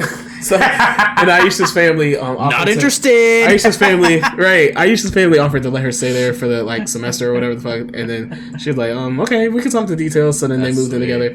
You can't tell me they weren't eating each other's cooches. Some serious scissoring happened. Right? Okay, for sure. Power scissor. Power Rangers After Dark. Mighty Morphin. Right. Okay. Mighty Morphin vagina lickers. Right. All right. And she's in on that. And Kimberly's like, "Hey, maybe we should have Tommy over here." And I was just like, "No, just we're good. Don't bring one of those fucking guys over here." Guy, ew. Fucking I got a dick for you, bitch. Right. It's got 3 settings, and I can put it on some leather. We can do that. Finger, bitch. That's plenty. 2 in the pink, 1 in the stink. I'll get some. You ever hear that? They're called the bowling ball. Mm-hmm. I heard that. Thanks to, I didn't know it was called bowling ball, but I heard that joke thanks to Drawn Together. Yeah. But God, I'm so glad we love that show. Oh, that show's so good. We're gonna talk about it one day. Fucking great. But the Mighty Morphin cast is pretty fuckable, and Lost Galaxy was okay. I didn't see Lost Galaxy. It was okay. I lost interest. You know, when I got older, just you totally do. You got other things going on. Yeah. But that's Power Rangers for ya. Definitely. Well, that was an exciting show. This is literally going to be one of my favorite shows. Yeah, I like one of my favorite episodes. Yeah. Okay. We talked about everything though. It wasn't just Power Rangers. One thing I love about doing this show with you is we can talk about anything. Right. You can hit up shit in between. Mm-hmm. Go right back to it. That's so cool. So, all right. So next episode, Next episode, we've got to talk about the Boondock Saints and Troy Duffy. Hell yeah. Well, is Troy Duffy in the Boondock Saints? He's the director of the movie. Okay, yeah, I got you. So yeah, absolutely. That's what you. There's a reason why. There's a fucking reason why. Because his story is fucking. Oh my goodness, like his story is fucking incredible. The ups and downs this man faced, some of it were of his own device. Like he is one of those fucking guys, dude, like seriously. But so Troy Duffy directed one of the most iconic and highest sold DVD sold movie in history, The Boondock Saints. And we're going to get into why it went straight to DVD and what was not only his most successful breakout into film, but what was his inevitable downfall. So definitely stay tuned for that. I'm so excited about it. Love doing these episodes, so stay tuned. Like us on our Facebook. Share our page. Check us out on Instagram and Actors Lounge Podcast. Our YouTube is Actors Lounge Podcast. Definitely check us out. Again, onlineptv.com will be a link in the description for not only for you to check out our episode on local access that we are featured on, but you can also donate to them as well. So we had a great time. I know you had a great time. I hope you did. I most certainly did. As always, it's a pleasure. Enjoy the outro music from our lovely band, Not the King. And this song is... Actually, I can't fucking remember. I think it's Sweet Dreams. I just can't remember. I feel like a dick. But enjoy our outro song with Not the King. And we are done for today. We will see you next week. Actors Lounge Podcast is out.